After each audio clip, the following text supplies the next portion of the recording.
Hello and welcome to Springboard, your virtual university. My name is Albert Okran, welcoming you on behalf of Team Springboard, ably led by Comfort. This is your most inspirational show and that place where the greatest minds in the world converge. Springboard is brought to you by the Springboard Roadshow Foundation and proudly sponsored by MTN Pulse Just Be, the Enterprise Group Enterprise Your Advantage, UMB Bank, celebrating 50 years in banking and Central University, Ghana's premier private Christian university. Our media partners, the Multimedia Group and the Graphic Business. Today's show is very, very special because it could potentially increase your revenue, increase your reach, increase your speed, cut down your cost, and even most importantly, increase the convenience with which you do business, education, politics, or whatever you are involved in. Now, if these promises attract you, then you are at the right place at the right time, because today and next week we get to discuss digital transformation, how fast technology and innovation are changing the world in which we live. And even more importantly, apart from admiring technology, how you can leverage technology to be better, faster, cheaper at what you do, and more profitable. My guest to help us do this very difficult but exciting job, Sammy Bartels, Senior Manager, Regulatory Affairs at MTN Ghana. Sammy, good to see you. It's a pleasure to be here, Rev. Oh, good to see you again. Yes, sir. And Jacob Gyan, CEO of Adroit 360. Jacob, good to see you. Good to see you too. It's your first time here, so you're a greenhorn here. Yeah, but you'll be fine. Yeah. Thanks for coming. Tell me, how exciting is this subject, Sammy? Because in building up to this, let me tell you why this is so, and I chose to start from here because the typical customer expects speed, lower costs, convenience, customized service, greater variety.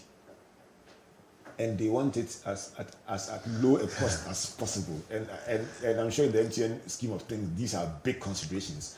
How exciting is this conversation in the light of what people expect in business? Oh, it is exciting because, it's a two-way approach.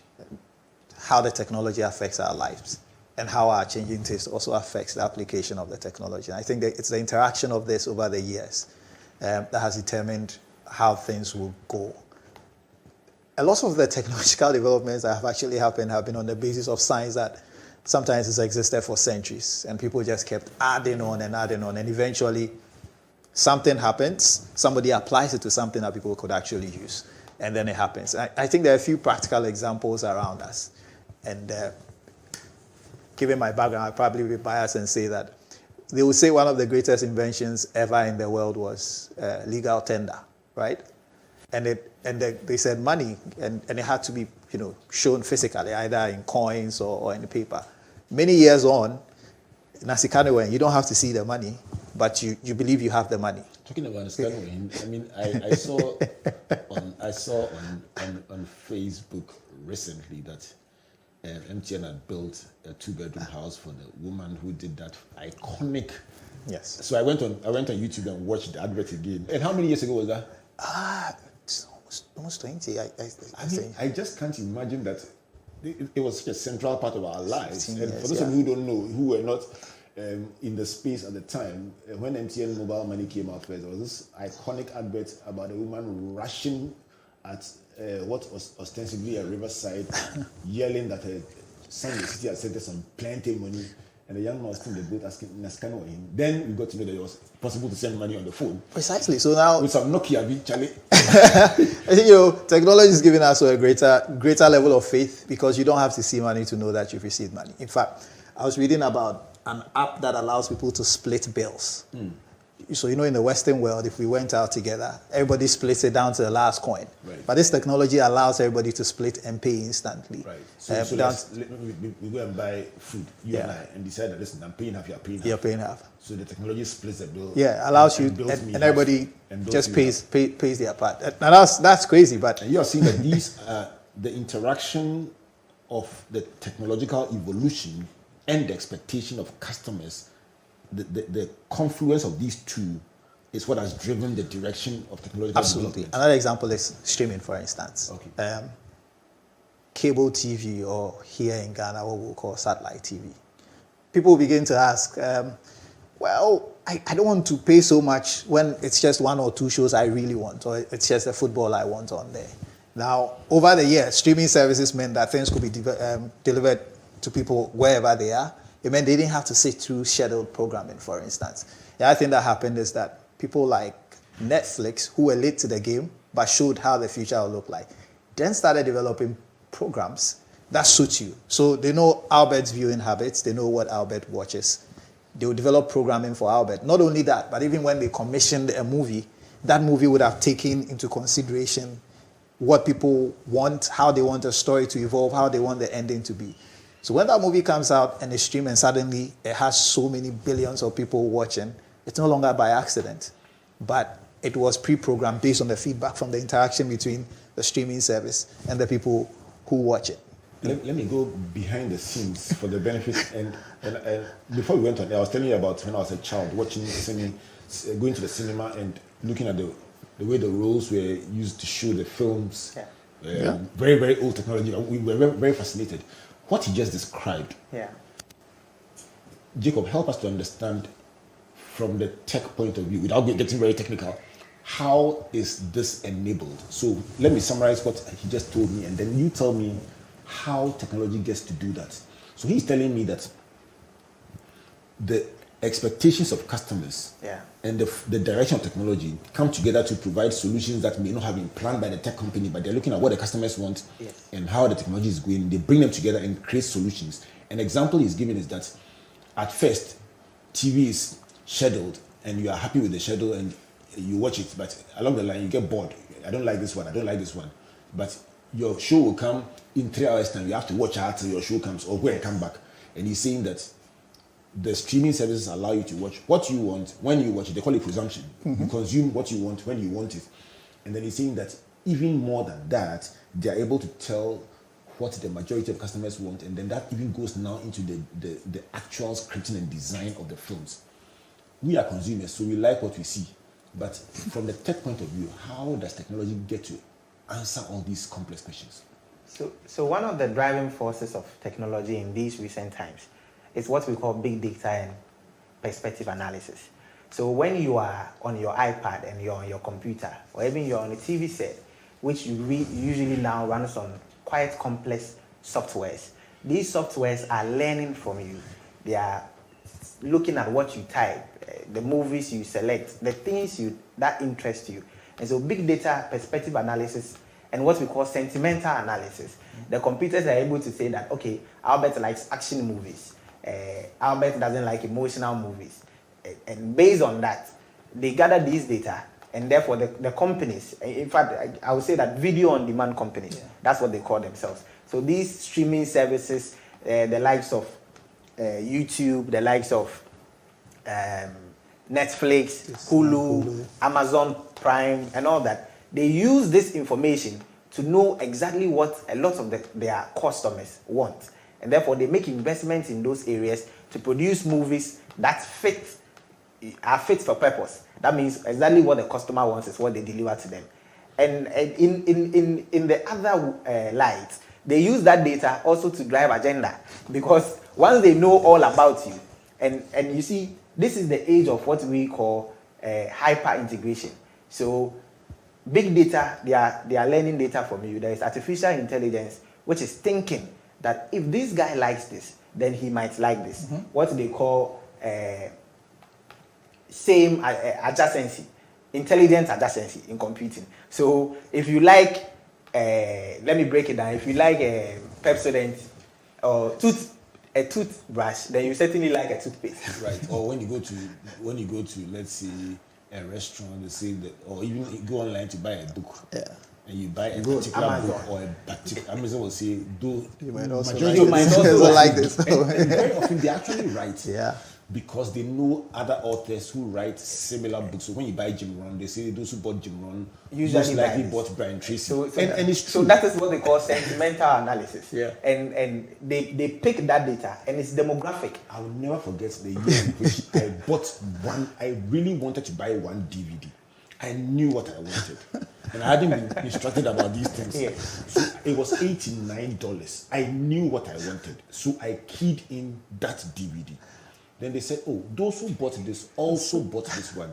Then I said, that's not bad. Then I added it. Then they said, oh, those who like this topic also like this topic. Then I added it. And they said, consider this 7-part series by Jim Rohn. That would enable you to trade. Then I added that one. When I finished it, it was $1,100. But those are things you like. But that was violation, wasn't it?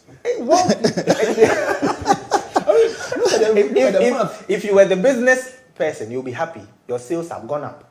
When it was delivered, I was very, very happy. But I also looked at my wallet and I realized I had been violated. So exactly, so Amazon is now applying big data, applying sentimental analysis, artificial intelligence, reading who their customers are, being able to. So I mean, the emergence of chatbots. So if you want to, recently I was traveling, I bought a ticket on WhatsApp, chatting with the airline. So the emergence of these technologies are being used and making their businesses better. Let's break it in two. From the customer point of view, Jacob, what does this... I talked about being violated, but I want to also put it on record that when I came back to Ghana for the next 3 years, that investment of $1,000 enabled our company in the training space to earn more than 100 times that one. Yes. So I am mindful that when you make the investment, it can benefit you. But at the point where you are making the investment, help me to appreciate as a tech person, what does that do for the customer and what does that do for the tech person? Is it a win-win?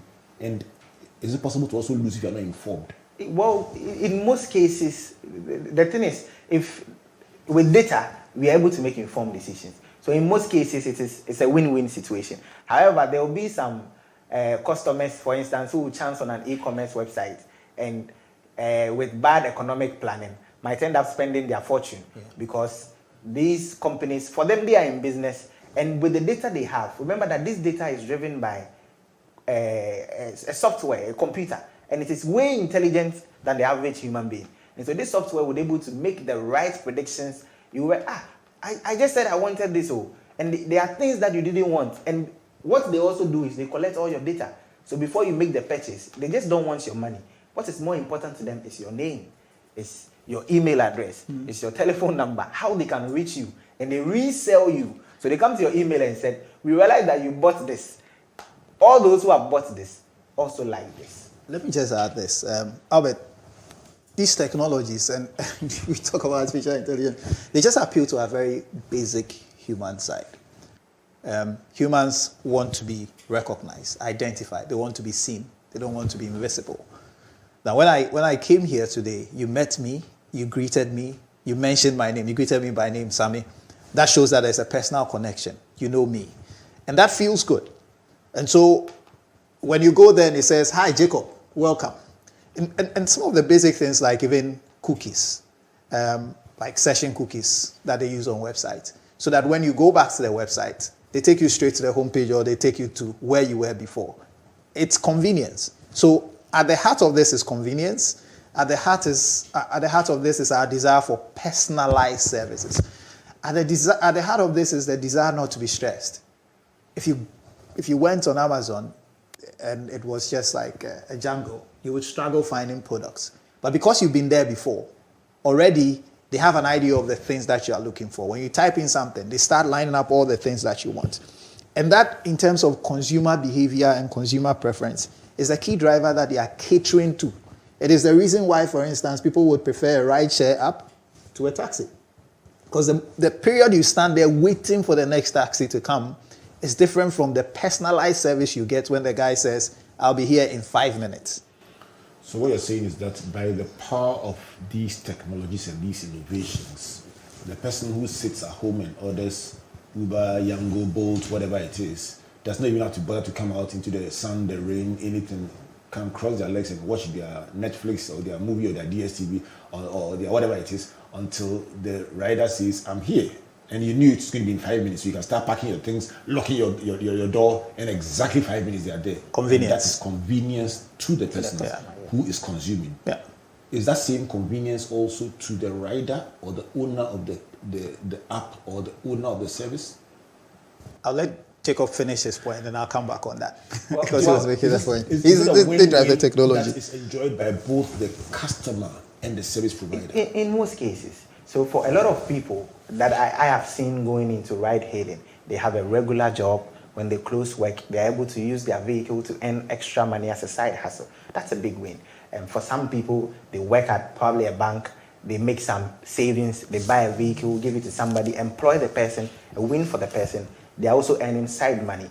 And the majority of the investment, because it's not driven locally. So these companies Sammy has mentioned are all foreign companies that have come here. So they obviously take a lot of money out of the country. That's the only bit where we lose, because there are lots of technological companies in Ghana that are doing amazing. And I'm sure as we go forward, we'll get the opportunity to throw light on that. So aside that, I think it's a win for everybody. The biggest fear, Sammy, when it comes to technology, will seem to be that the first response to people when you mention technological innovation, skill, and transformation is the fear that it will take their jobs away.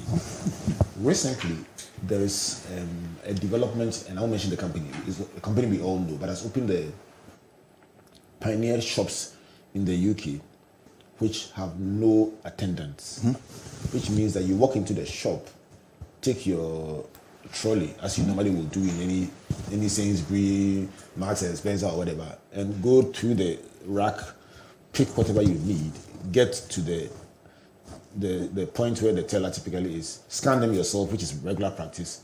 Once you scan, the total is given to you, swipe your card, they just come rest watching you, and then you walk out.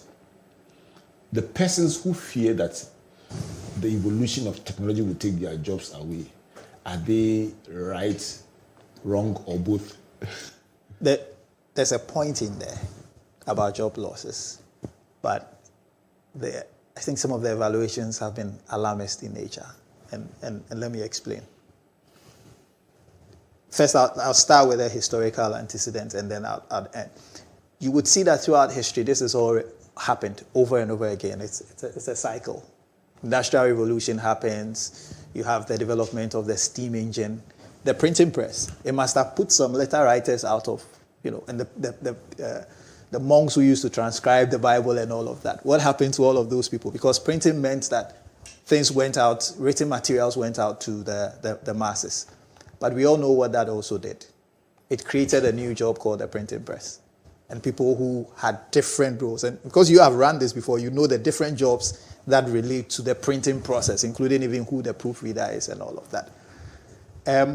In the 70s, in the US, when computers started, it took a while to get to us. A lot of people were put out of job.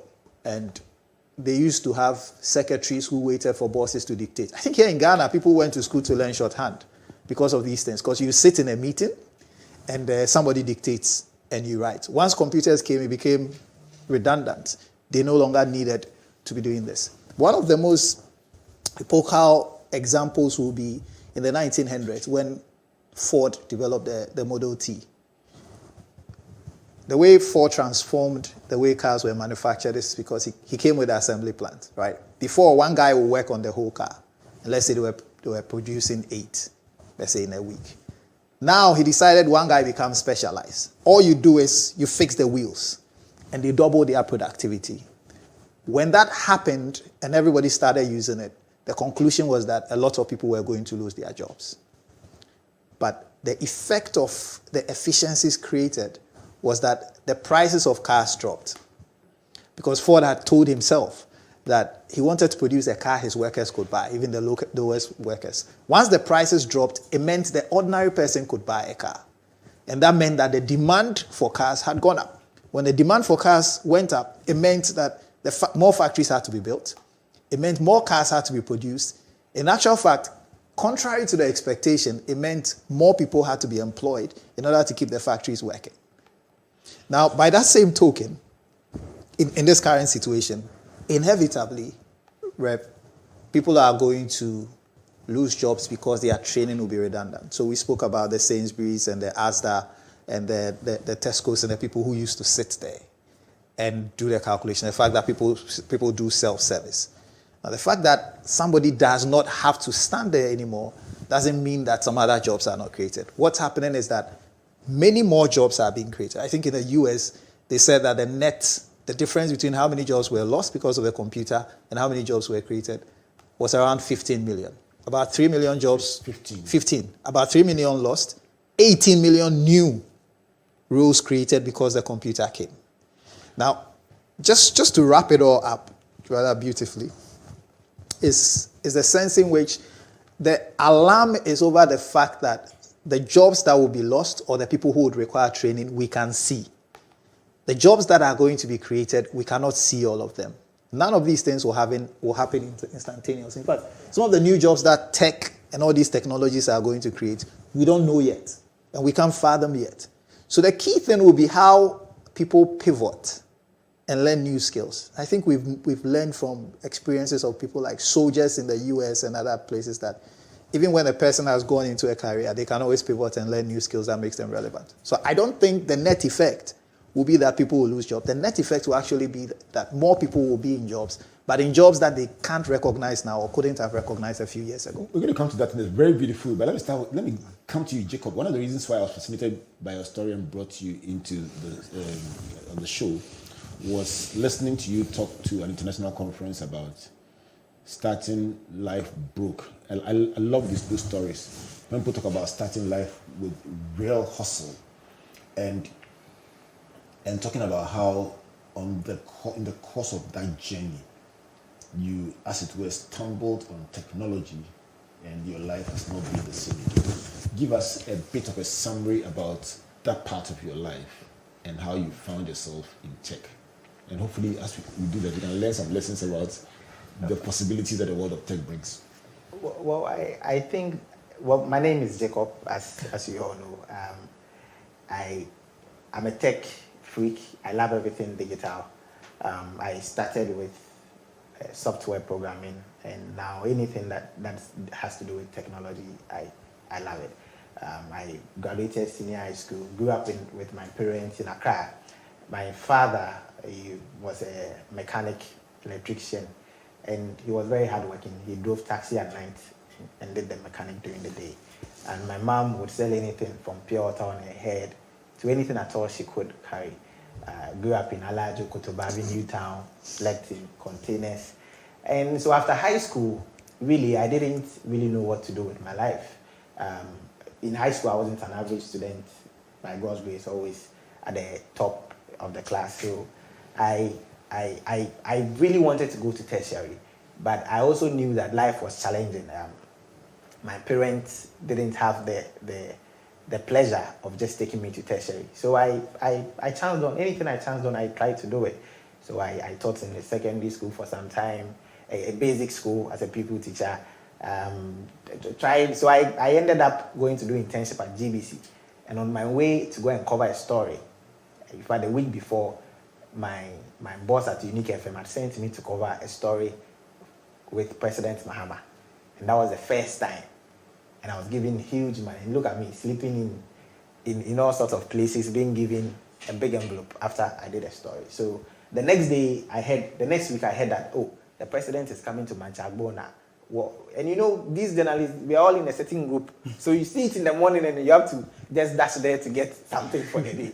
So on my way, I got to the Trotro station, and the Kotobabi Trotro station, the driver said they will not load us because one passenger misbehaved. So I look at the calculation. If I pick a taxi, maybe 10, 15 Ghana. And if I go and do the story, maybe 200, 300 Ghana. I said, I'll pick a taxi. So, it's investment. So I stopped the taxi. And I was 17, 18 at the time. So another young chap looking like me comes and tells me, I'm going to register a company. And I say, register a company? What would you do? He says, I'll build websites and mobile apps. And amazingly, I didn't go and cover the news story. So, you're joking? Yes, I sat in the car with him, paid the car, and went to RGD to go and make inquiries. So he registered the company Strategies and Systems, Joseph, God bless him. And then we started the IT company. So I didn't know how to program. No, slow down. You're joking. Yes, I'm serious. He changed my life. No, you sit in a taxi with this guy called Joseph. Yes. And I began interviewing. No, first of all, let's thank the church driver.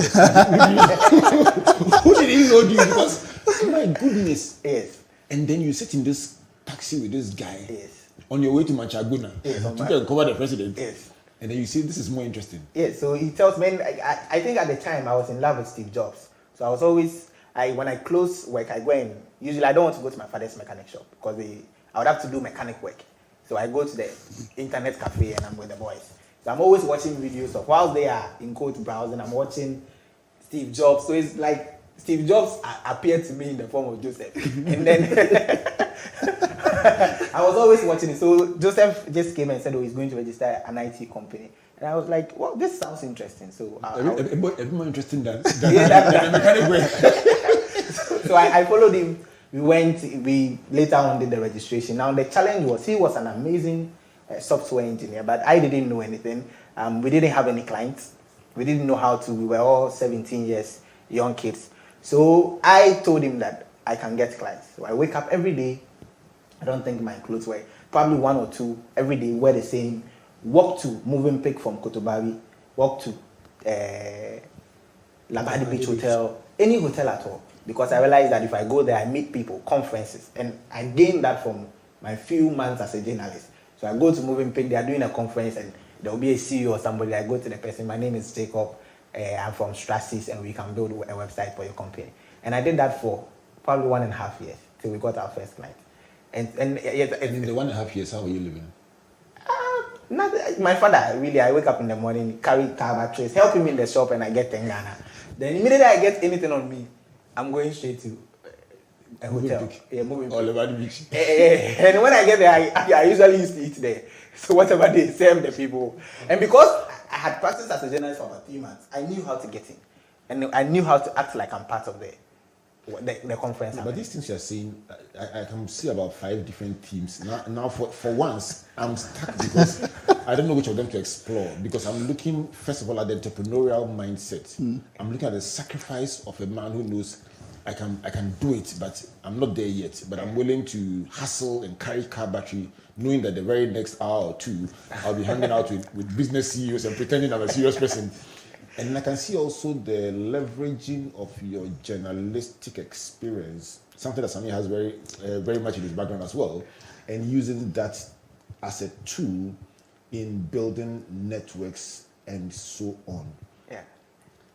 Push that forward. So I think the most interesting part is, it was a Sunday, and my father is a church leader. He's an elder in the Church of Pentecost. So he's insistent on you going to church.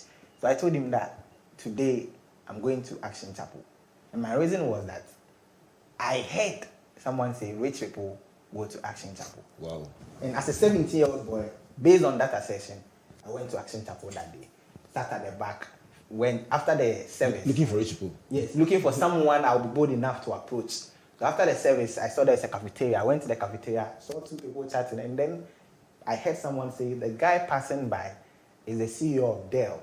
So we are young boys trying to get into tech. All this while my friend is always at home, and I hear That's your Dell. friend, Joseph. So I hear Dell. So I just turn and I go to follow the man. I hadn't mastered the courage to talk to him yet. So he entered an elevator. Apparently, he owned a restaurant on the Fazako Road, Kahaya. And so his restaurant was giving food to the Archbishop. And so they were carrying the food, and he had people by him and all that. So they tried to get me out. One of the guys pushed me, who are you? The journalistic skills. And then I told them I'm with the Dell guy. You're joking. The man just turned and looked at me and said, let him come. So I approached him, told him my name is Jacob, I can build websites, I can do mobile apps. He gave me his card. We called him for 6 months, never answered. And one day I'm there and somebody calls me, my name is Eugene, so I'm CEO for Bad Systems. The country manager of Dell gave your number to us, and that's how we got our first client. Just a springboard of virtual. My name is Albert Okran. I interview people. And I guess for today, Jacob Kwaku Gyan. He's the CEO of Adroit 360 and Sammy Bartels is the Senior Manager in charge of Regulatory Affairs at MTN Ghana. They are telling me about the power of technology and mixing it up with Jacob's amazing story. Obviously, intermingled in all this are lessons for you as a young person and an entrepreneur out there that are obviously undeniable. When I come back, we will pick out some lessons from this and then settle on the unbelievable power of technology and innovation. Please don't go away. There once was a man who had it all.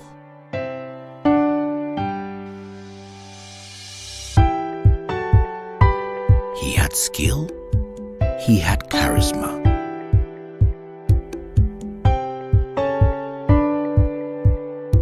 He was loved by all, but above all, he knew the importance of helping others, lifting others up.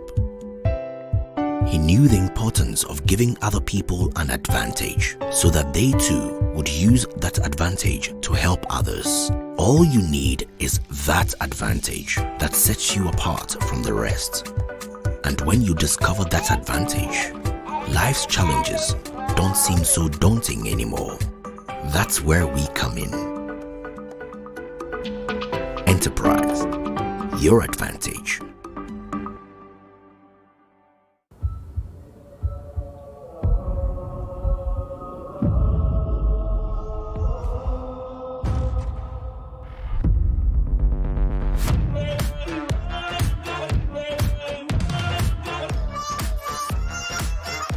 Some of that. Some of this, some of that. Give me some of that. Some of this, some of that.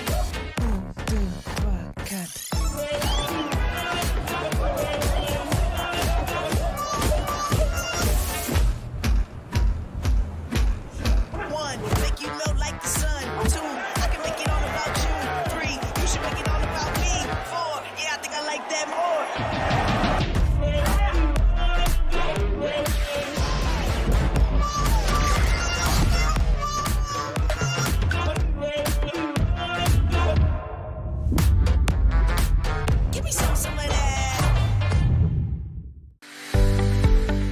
UMB was established in 1972 as the premier bank for the corporate and private sector in Ghana. From our very beginning, as the only Ghanaian bank serving all categories of businesses, we set a standard for excellence and innovation. Over the past 45 years, we've built a financially healthy and strong bank, demonstrated our commitment to our customers and to growing businesses, and exhibited originality and innovation at every turn. At UMB, our focus is built around people, service, products and technology. These are the key to our present success and our future triumphs. At UMB, we are poised to make a difference not only with our customers, but also in the banking industry. We invite you to share in our future. Our future starts now with you.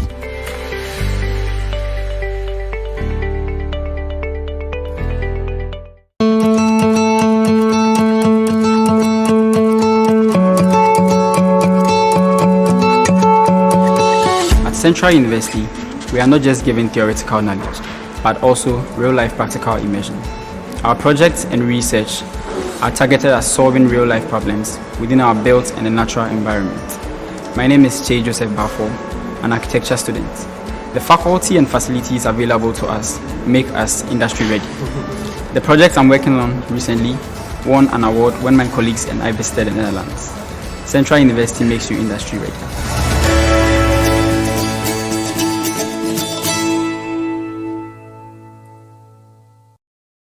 Welcome back to Springboard, a better investor, into this interesting conversation about digital transformation. We are looking at the exciting world of technology and innovation with my guests, Sammy Bartels, Senior Manager, Regulatory Affairs of MTN Ghana, and Jacob Gyan, CEO of Adroit 360, helping me to appreciate how our world has changed, what is possible now, and what will be possible going forward. So far, Jacob has been talking about the fact that it is the confluence between technology and expectations of customers that have driven some of the changes that we've seen. And Sammy says that the technologies learn from us and observe what we do and then design to suit our needs, and as they go on, even evolve films and solutions that reflect that learning they've learned from observing us doing our work on our device. It sounded a bit scary, but that's the truth. Jacob says that these technologies, artificial intelligence, big data, and so on, are win-win and benefit both the customer and then also the service provider. Sammy says technology really is a replication of our day-to-day emotional and social connections. It says that when the technology says, "Hello, Albert, how are you today?" it's appealing to how the same thing that we do when we have our regular human interaction. So it's a continuity of it, and that's basically what it is. On the issue of job losses, Sammy is saying that there is sometimes an overhyped reaction to this issue of job losses, because for every job lost, there are several others created. Use the US as an example to show that the net jobs created is 5 times the jobs that were lost, 3 million, 15 million. So yes, some jobs will be lost, but many more will be created that are different from what is lost. Maybe the big question should be, where will the new opportunities come, and what kind of training will we need and for these new jobs that are coming up?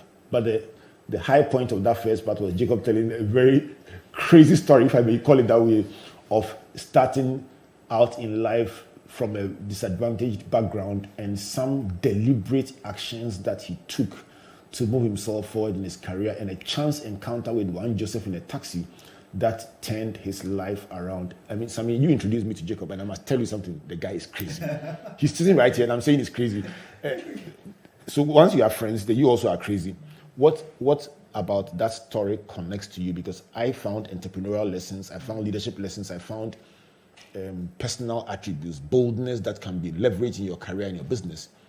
How does that story connect to you? Two of your friends, how does it connect to you? The parts about your aspirations not being a function of where you live, where you come from, or the level of income of your parents. I mean, he pointed to how within the particular area he lived, Kotobabi, and I lived in Alajo, same areas. When computers became popular, people went to the cafe, but most people used it for other purposes. It's quite similar to now, where you have a lot of young people spend inordinately long periods of time on social media, and others spend it perhaps on Coursera or Udemy or some other one, learning and earning degrees and qualification and all that. So whilst he was watching Steve Jobs, others were browsing other things. How did he even know about him? It was because of the technology. Now, where we connect is, a few years ago, I had then, I was working, I was in traffic. This guy was waving at me and, calling my name. I'm checking it up. I'm not too sure. So later we were connected, and he says, "Joe, do you remember?" And I grew up in Alajo. I grew up selling oil with my mother, coconut oil, before it became everybody's darling. Did you ever sell pure water with your mom? I sold everything. So, Lady Claw, anything she sold, I was a business partner. So you were selling pure water, you were selling coconut oil? Coconut oil, okay. Regular. And then we alternated that. Those days when the foreign newspapers were brought, we sold them to people who sold food so they could wrap it with it. So I sold that as well sometimes. And we used to go to their area. I'm carrying the oil behind my mother, and we are selling. And that's how apparently he had seen me for the very first time. So obviously we went our different ways. He was much younger. I go through the mill, SS, go to the university. And it turns out that after uni, my first profession really was journalism. I started at Radio University, and then I went to CTFM. And within that period, I was doing a lot of television with GTV, TV3, everybody. Apparently, he had seen me and said, "Is this not the oil seller's son? He's on TV." Hey! So later he's telling me, it made him realize somebody within our environment could actually make it that big, that it's possible that somebody could do that. I said, I never knew. That's the kind of effect that my being on TV had on him. It's still technology. Technology, and that's how we reconnected. And he found his calling very early on in technology. I found my pretty later on. After qualifying as a lawyer, I thought I'll do what every lawyer does, wear the suit and go to court. And when I went to study, I'd gone to study media law, obviously because of my background. I get into Queen Mary University of London and realize it is a totally different world from what I knew. You know, you had colleagues who had come from all over the world, and they were going into the cyberspace law, competition law. They were going into all these incredible things, and I hadn't even thought about it because it wasn't one of the things within my knowledge. So, I said, perhaps I should pivot and see what is happening in here. So before courses were chosen, I go to the cyberspace class, and my mind is blown because I saw myself as a lawyer in a linear kind of way, because here in Ghana, you know what lawyers do. But then suddenly, I was seeing applications of the law to technology that I hadn't even imagined or thought about. So I got stuck in the cyberspace law class, got stuck in the telecoms law class, got stuck in the information privacy class, and media law, which was primarily why I went, ended up becoming, although it was a class that I took, becoming secondary because suddenly my world was opened up to possibilities. And you realize that technology, being at the basis of everything, affects everything, including the law, the legal side, the regulatory side. That's how come I even got mixed up in it and came back and ended up having a new profession, which is a lawyer specializing in what they call TMT, which is technology, media, and telecommunications law. The two of you are crazy. That I'm convinced about now. But then what you have done, and I'm going to come back to technology and innovation, but what Springboard does, and I learned that from my recent conversation with Gina of MTN, Gina Sarifagin of MTN, the senior manager in charge of corporate communication. She says that no matter how sure you are that people know what you do, repeat it every time you connect with them. That was the biggest lesson from my interaction with Gina a few weeks ago. So let me tell you what Springboard does and why I have the liberty to put a conversation about technology and innovation on hold and say, whoa, here we are. This is big. Springboard is literally about empowering, mentoring, challenging Africa's young people to do great things. And we call it a virtual university because we create a platform to harvest knowledge, to curate knowledge, and transmit it as far and wide as we can. And technology has been a very big part of what we have done, starting from a radio broadcast in August 2008 to become a multi-platform engagement that has several streams and that has also several adjacencies that continue way after the broadcast. And what the two of you have done is to provide so many outlets that have the liberty to say, you know what, we'll still continue talking about technology and innovation. But here am I sitting down saying, Jacob, did you never feel ashamed selling pure water when others who you knew were going to the swimming pool, stealing their dad's big cars? Did you not feel disadvantaged? Did you not feel ashamed? Sammy, did you not feel when you were carrying the coconut oil behind your mother? Did you not see colleagues who you knew, who you waved at them and they're like, do I know you from somewhere? Do you help me to understand? So I think I can only remember two instances where I felt ashamed because as a child, all I cared about was if my basic needs were given. And I think I'll applaud my parents because a lot of people who grew up where I grew up cannot afford the schools I was in. I was sacked school fees every day, but my mother would say, no, you still go to that good school. So I'll applaud them for the support they gave and the push. But there was a time I was sacked school fees.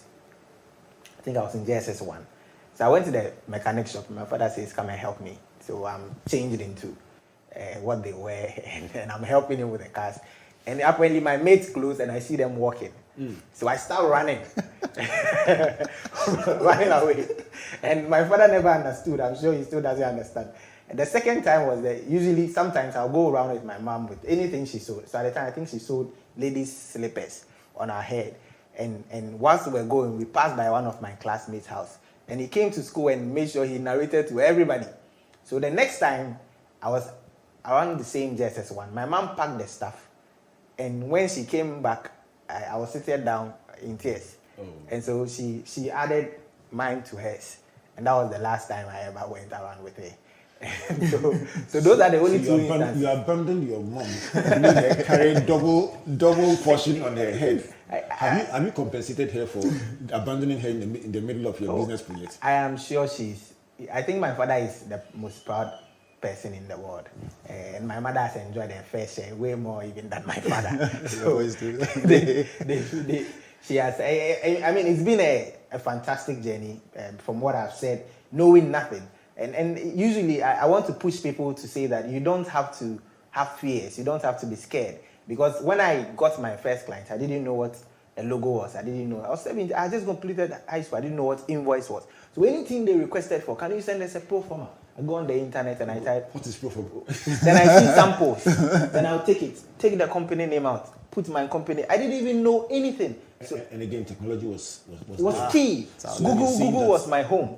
So invoices, contracts, and the first contract I had a lawyer look was not even one. I had worked with multinationals taking hundreds of thousands of dollars, and I was still doing Google stuff until people found interest in me and said, "What you are doing is big. You need to regularize, put together a board, and so when you keep moving, the help will come." I'll come back to you at this point. When you keep moving, the help will come. I'm sure somebody's listening and saying, "Oh, if I had known this 10 years ago, I would have been more bold." Because the part of your story that's killed me the most was trying to get close to people that you didn't know and engage them because you thought they could present opportunity. And the security man stopping you, you say, "I'm with him." And the person beside you say, "You come." that was my high point. And he's been my client for 10 years. Yeah. He called me this week. The boldness to do that is magical.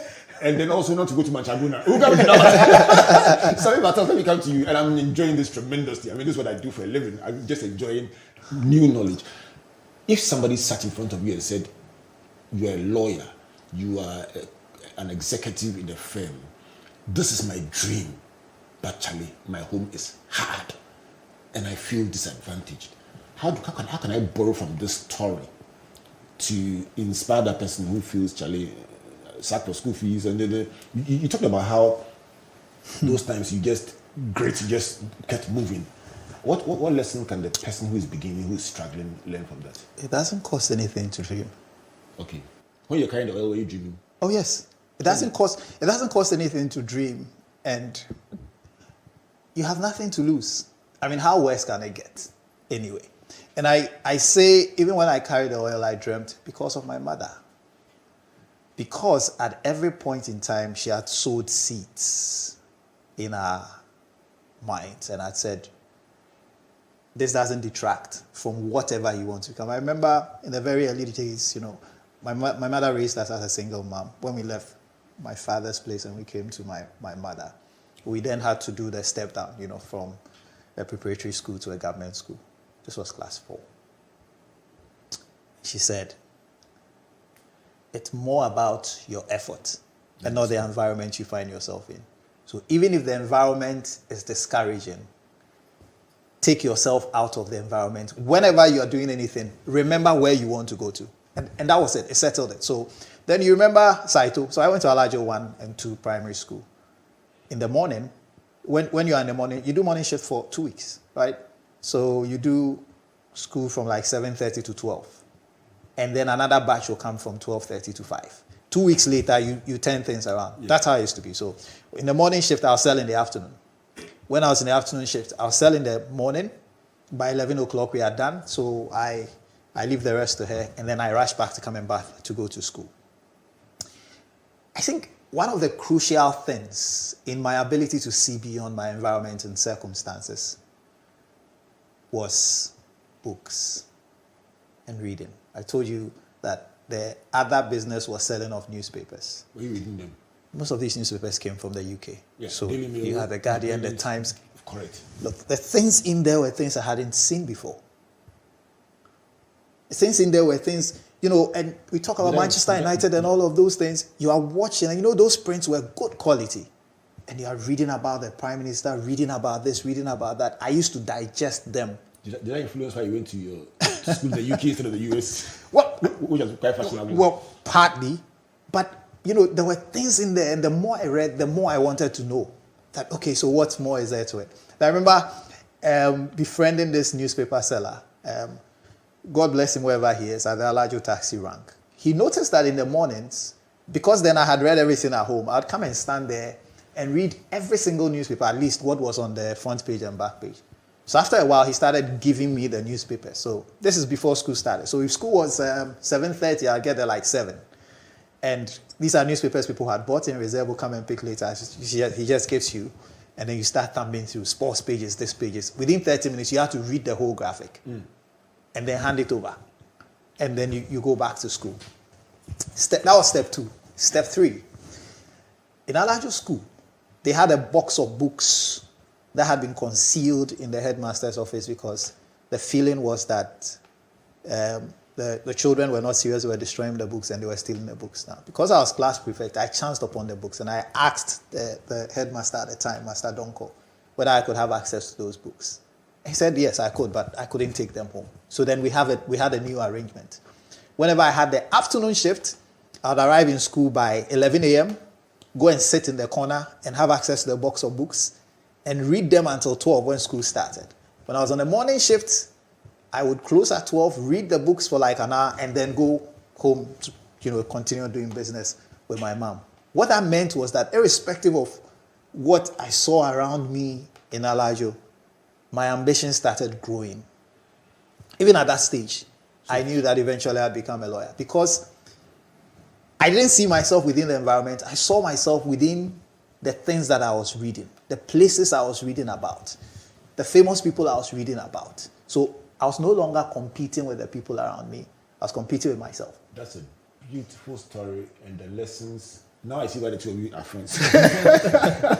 So to wrap up this first session, as for the technology and innovation is given, but the lessons I'm picking from the two of you in tandem. One is about pivoting. Yeah. Starting from something and pivoting onto something else, which is ultimately where you want to go, but in the initial instance, restricted by your circumstances and by the challenges you find yourself in. By what you know. And by what you know. The second thing I notice is the power of affirmation and words, especially anchored on the influence of your mothers, something I share very much. But then from your final submission, 3 things stand out: dreaming, reading, and networking. Yes. Dreaming about who you can become, no matter where you find yourself. Reading anything you can find, including newspapers from another country that were supposed to be sold to you as wrapping paper. And then networking, building connections, relating to people, something that Jacob articulated very much.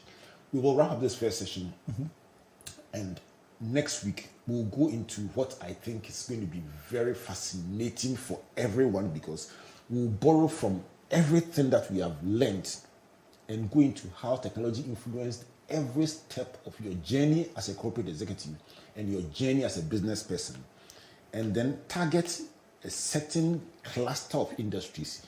If you are into music and films, next week join us. If you are into entertainment, next week join us. If you are into sports, next week join us. If you are into education, next week join us. If you are into commerce, trading, food, shopping, deliveries, join us next week. If you are into church, join us next week. Which other one? Media. 7, join us next week. What we'll do is show how you can scale up a very small idea. No money, no friends, no vision. And by the power of technology and innovation, scale it up to become a global entity. With my 2 friends who have blown my mind with their very interesting submissions. Let me give you a chance to wrap up for today, starting with you, Sammy Bartels of MTN Ghana. And what will be your closing thoughts to anyone listening out there today? You know, in 1997, Apple came out with this groundbreaking advert. You know, I call it philosophy in 30 seconds. They call it the misfits. And it highlighted people who throughout history had been deemed as misfits, had been deemed as rebels. And I remember the last part of that advert saying that if somebody is crazy enough to think that they can change the world, then indeed they can. And that's really the submission.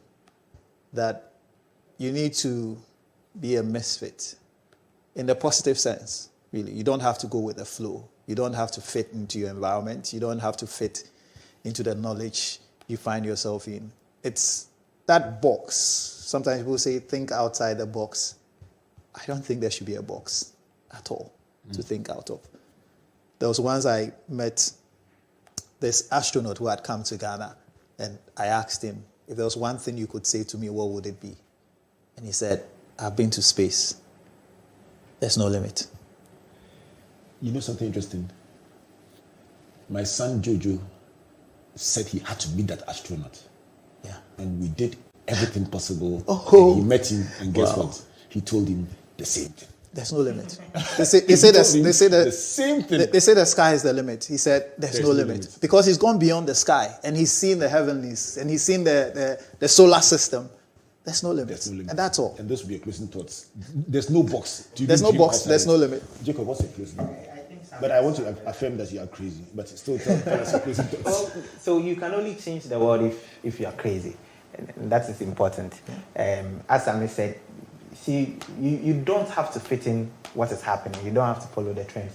You need to have hope, because the day you lose hope, that's the day you die. You need to believe that you can take your life to the next level. And don't be scared. I think fear is something that we underrate.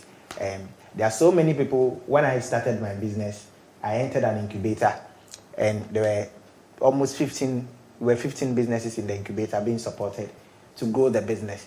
And today, 90% of them, all of them were older, all of them had experiences. I was just a junior high school. I've ended up working for multinationals, working for across the world. I provide services for almost every industry that you can think of. And that wasn't because I was special, it's because I had hope and I worked towards it. So have the hope, believe in yourself, and Sammy has rightly summarized it. There's no limit to what you can achieve. Believe in God. There is no limit to what you can achieve if you trust God, you believe in yourself, and you work very hard. Next, if you work very hard on how technology can take your small idea and take it all the way to the top. My name is Albert Okran, and I have been learning today from two very special people, Sammy Bartels, Senior Manager of Regulatory Affairs at MTN Ghana, and Jacob Gyan, CEO of Adroit 360. Next week we'll find out what's the meaning of 360. and they've been telling us about the power of technology and innovation and wrapping it around the story of their lives in a very beautiful package. It's like pure water and coconut oil. If you don't understand, rewind to the beginning and you will understand. So we come your way again next week. I want to thank you on behalf of the Springboard Roadshow Foundation and our partners MTN Pulse, the Enterprise Group, UMB Bank, and Central University, and our sponsors or our media partners, the Multimedia Group and the Graphic Business. On Tuesday, turn to page 18 in the Graphic Business, or better still, you're talking about technology, Graphic Online or springboard.com.gh or MyJoy Online, and you'll get a full transcript of this very wonderful conversation to share with your friends. So till we come away again next week with a scalable edition of this conversation. My name is Albert Okran, saying God bless you, and God bless you.